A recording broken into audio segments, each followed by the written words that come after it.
keldim. Bo'ldi aka, buzmay turing. Keldim. Xo'p, xullas uyda ichida bolacha qamalib qolgan. Akamiz telefon qildi. Aka, tez keling, qo'rqib ketyapti degani uchun mana bosib ketyapmiz. Asakadan yo'lga chiqqanman. Xudo xolasa borib bolachani ozod qilamiz. Alo. Assalomu alaykum. Aka, keldim. Bo'ldi aka, buzmay turing. Keldim. Xo'p bo'lar, xo'p. Akalarimiz turibdi.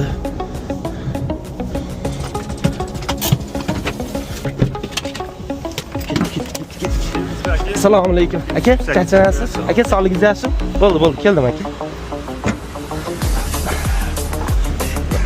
Ket. Bo'ldi aka, keldim. Kel. Assalomu alaykum. Keldi. Hop.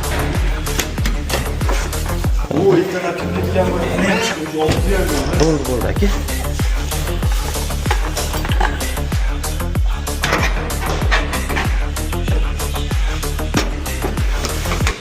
Voy. Aka. Yosh bola deysiz? G'olib nima qilyapsiz? Yosh bola deydilar, men shashilib ketibmanmi? Bo'pti. Aka, qo'rqitib yubordinglar. Men Asakadan shashilib ketibman, mana bu sumkalarimni ko'tarib olib. Bu yerda ham odamlar yashayapti-kanda o'sha. Xudo xolasa bir chegadan patrulchi holatda qilib topshiryapmiz Alijon.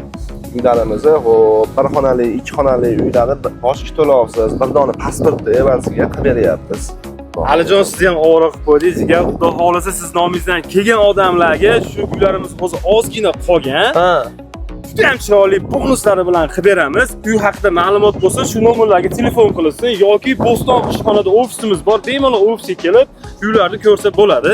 Jiyanim, siz ham endi keyin safar yosh bola aniqlab keyin chaqiraman xudo xolasa.